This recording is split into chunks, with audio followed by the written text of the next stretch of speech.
1, 2.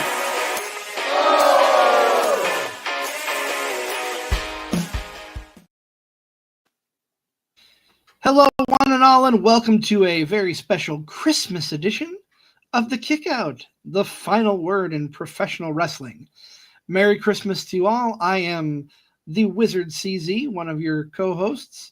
Joining me is my for frequency's sake tag team champion partner, never wrong, Nick Bull. Mr. Bull, I'm going to throw back to when we first started, and I'm going to ask you, what's causing all this?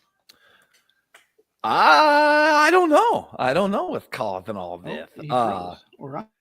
I'm glad to be here, and we're so glad to be a part of your holiday, however that may be. Whether you watch us live or whether you watch us back later, we appreciate it. Go like, follow, subscribe, follow us on socials, interact as much as you can. We love to interact with our fans. We're glad you're here for the Kickout 17. We had a great show last week on the Card Subject to Change with JT Energy. Of course, as we record this or as this airs, it's Christmas time, man. So we hope you're enjoying time with your family, and we hope you're also enjoying the time as well. Lots to talk about, CZ, but what do you want to talk about? Man, there are plenty of things in the world of wrestling we could focus on, but we are in the heart of the Continental Classic on the AEW side of things, and I think we should just give that a little put it under the microscope, talk about that a little bit. What do you think, Nick? Yeah, I'm all for it, man. Go right ahead. So I'm going to break down the rules first and foremost. It is a round-robin style tournament. The incumbent Continental Classic champion is automatically in the tournament. There are 2 brackets, the gold and the blue leagues. Each bracket has 6 wrestlers. The other 11 participants are just thrown out there during TV time. So obviously on this one, it's Kazuchika Okada who got the automatic in here since he is the Continental Classic champion. Am I wrong, Nick? Nope, he gets the automatic berth. So he is automatically in. He was the champion when the tournament started, when this year's tournament started. So he gets the automatic berth into the tournament. And, it's contested under Continental rules, which each match has a 20-minute time limit. There are no other wrestlers allowed at ringside. And any outside interference is strictly prohibited under threat of penalty. I don't know what threat of penalty is, Nick, but that sounds kind of scary. I don't want to be threatened with a penalty. Yo, I'm not sure what it is. And I like that these rules are in place. You want to have something like this where you're a fan of wrestling and maybe don't want all the I think this is something AEW is doing right. I know we don't give them maybe as much credit as they deserve, or maybe we bash on them a little bit, but I like this idea. It's a great idea. Tournaments are kind of a big thing over in Japan. Used to be a big thing with the King of the Ring here, but it's not done in one night. You know what I mean? Like it used to be, right. The King of the Ring type of deal. It's done over a span of weeks. But this Continental Classic I really like because it's going on. What I don't like, it's like, they've had some of these matches on Rampage, and I'm going to be honest with you, I don't go back and watch Rampage. I was away on Saturday night, but went back and watched Collision to catch up on these things. Of course, we got that amazing match last week on Dynamite with Darby Allin and Will Ospreay. That was a part of this Continental Classic. Fantastic. So it is producing some great matches. It's for the wrestling fan, I would say, the wrestler wrestling fan. If you like tournaments and matches where there's not a lot of outside shenanigans and win, lose, or draw, they're keeping track of stuff. It's cool. I like it. I think it's a good idea. And I think AEW does a really good job with it. My biggest qualm with it is there is yet another championship belt involved in this tournament that it doesn't really, in my opinion, need to be there. Excuse me. I mean, AEW already has an overabundance of titles between the quote unquote main roster. They don't call it that. And ROH. Ring of Honor has its own set of championships. AEW has like 10 8 or 10 championships. They've got a lot. I don't know about, am I a fan of the title? I could care less for it. But I do like that say whoever wins this thing this year wins it and keeps it for the whole year. They should be able to get back into the tournament. I do like that part of it. The title holder has a guaranteed spot in the tournament. I do like that part of it. And it's produced some good matches. And I think they got the field right. I think the field is better this year for the Continental Classic than it was last year. I'm just going to go off. I took a couple pictures. I'm going to look at my phone here real quick. I took a couple pictures of the broadcast the other night of the updated standings and who was in what. And in the blue league, it's Kazuchika Okada, Kyle Fletcher, Daniel Garcia, Mark Briscoe, Shelton Benjamin, and the Beast Mortis. That's in your blue league. Your gold league is Darby Allin, Claudio Castagnoli, Will Ospreay, Ricochet, Brody King, and Commander. Commander is a fill-in for Juice Robinson. Juice Robinson was initially in this tournament, but got injured, so they needed a fill-in because obviously you can't have somebody going out there and just winning by forfeit.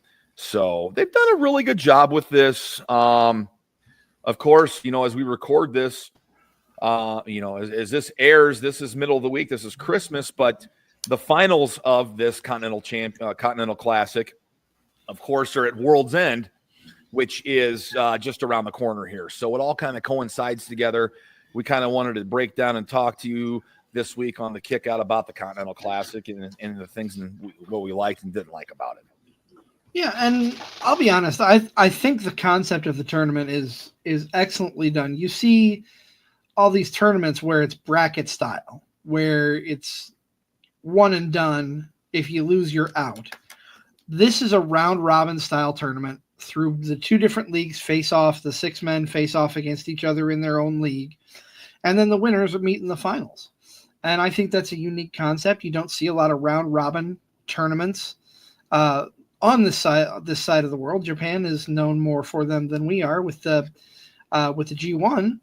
But I think it's unique. I think it's got a good, solid backing, and I agree with you. I think the field is pretty good. There are a couple names that I wouldn't have put in there, but that's just my personal preference. But you also got to remember, there's got to be guys in there that can absorb a few pins that it won't hurt. That's fair. So that's why those guys are. I know what you're getting at. I know exactly what you mean. But no, I think it's a good concept. I like it. I think it's well done, and I think it's just going to get better as time goes on. These fields will get better as time goes on. The point system is really cool, too. You get 3 points for a win. Yep. 1 point for a draw, and, of course, if you lose, you're not getting any points. And there's a semifinal, correct? There's 2 people from each league that'll face each other before you go into the finals. Is that correct? I think I remember them talking about that when I watched Dynamite this week. Yeah, when we watched Dynamite this week, I believe there's just 1 match left for everybody in each league. So everybody has 1 match left as we head into a Dynamite here coming up. I look at the graph. Yeah, like Darby Allin and Ricochet have not wrestled. Claudio and Commander have not wrestled. Will Ospreay and Brody King have not wrestled.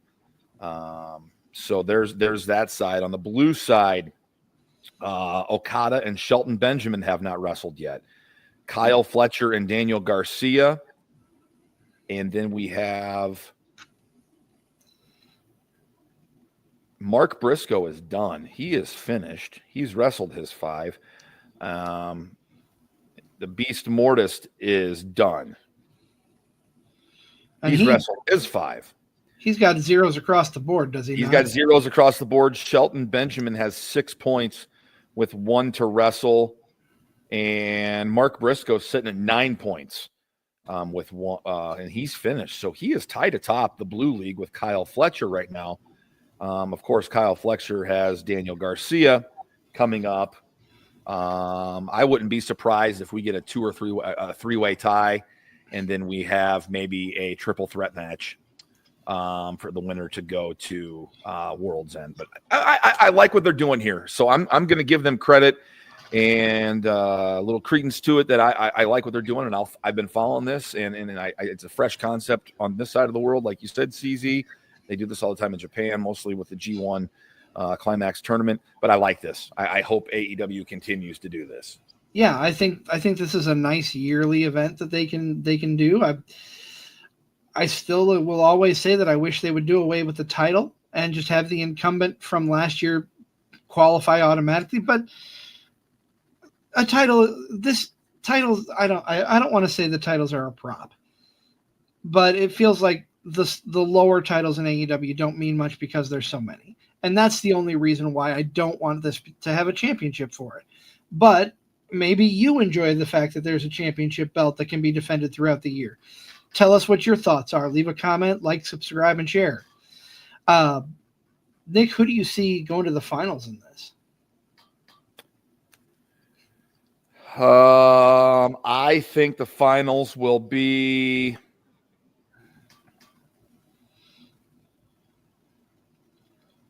Oh, wow. Jeez. Is this another opportunity to put Kyle Fletcher and Will Ospreay in a match together? I think it's going to be...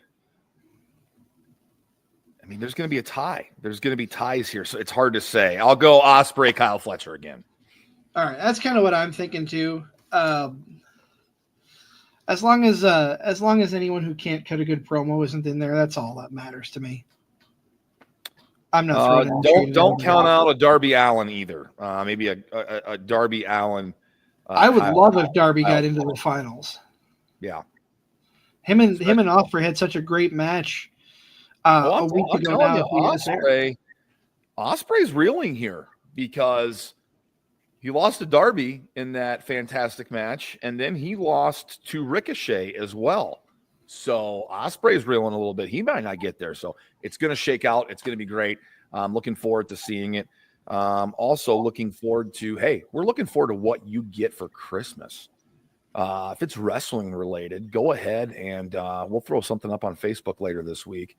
We want to see what you got for Christmas for wrestle stuff, man. That's what we want for Christmas. So send us pictures or cool things you got for Christmas wrestling related, and we'll definitely get to them. Either here on our Facebook page or here on the show, maybe show some different pictures or stuff. But we want to see what you get that's wrestling related. Yeah, definitely share your wrestling gifts with us. We'd love to see what your family thinks you enjoy, and if they got it right or if they got it wrong. I'm sure your family got it right, but who knows? I mean, I don't. I hope I never get. No, I'm not going to throw shade at anybody. I was going to throw shade, but I won't. No shade. We're not going to support negativity. Positive all around. We're glad you're here. Like, follow, share, subscribe. We are the Kickout. You can every Sunday. You can find us at Card Subject to Change. What's coming up on this next week's show, CZ? Well, next week we're at the end of the world, Nick. As we know it. World's End is this coming Saturday as this airs. So Sunday we'll be reacting to it and giving our review, giving our thoughts. Coming up World's End this Saturday night of kind of the holiday weekend as it's kind of going to be wound up here. World's End coming, end of the year right upon us, New Year fresh. Royal Rumble's going to be on the horizon, of course. First Raw on Netflix, I think, is going to be a big deal, too. It's being booked as a big deal. Some exciting things here to wrap up 2024 as we head into 2025. Anyways, we're glad you're here. This is the Kickout. He's the Wizard CZ. I'm Never Wrong, and Nick Bull, and this has been the final word in pro wrestling.